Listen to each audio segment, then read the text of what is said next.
The latest poll out of Bloomberg says a virtual four-way tie for first place in Iowa. That is among all of the GOP candidates: Herman Cain, Mitt Romney, Newt Gingrich, and surprisingly, Ron Paul. This is the first time Congressman Paul has polled in first place slot in this race. So we're asking tonight, why is that? And what is so wrong with Ron Paul? Ben has the reality check you won't see anywhere else.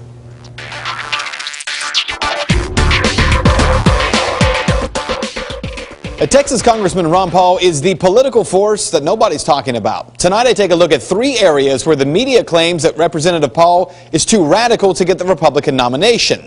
The question is that true? Let's begin with his view on the role of the federal government. Paul was a strict constitutionalist. He wants to drastically cut back the size and the power of the federal government. As part of his plan to restore America, he would eliminate 5 cabinet agencies: HUD, the Department of Energy, Commerce, Interior, and Education.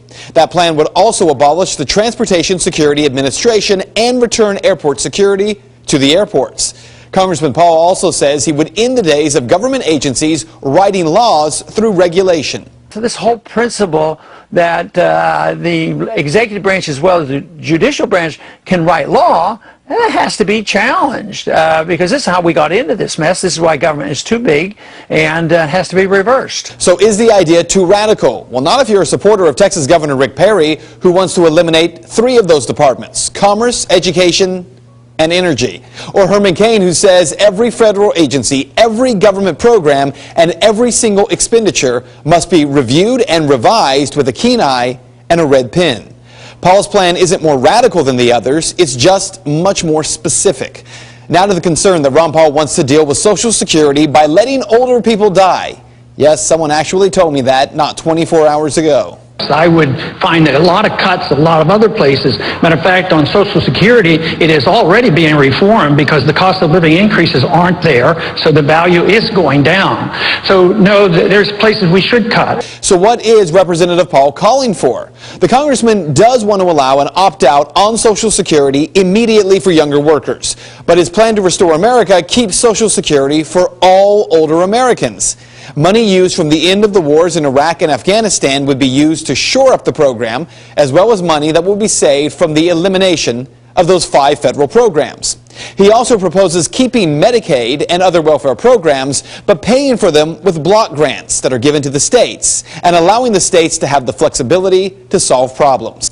Now, there's also the concern that Ron Paul is an isolationist, anti-military, and weak on defense.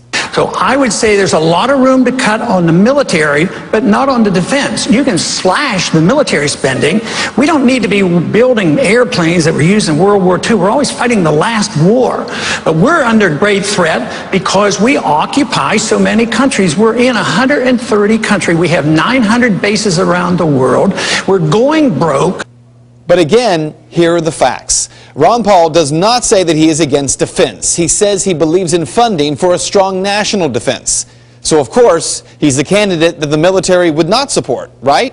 Well, according to USA Today and PolitiFact, Ron Paul has received, get this, more campaign contributions from people who work for the military than either President Obama, and almost 3 times as much as all the other Republican presidential candidates combined.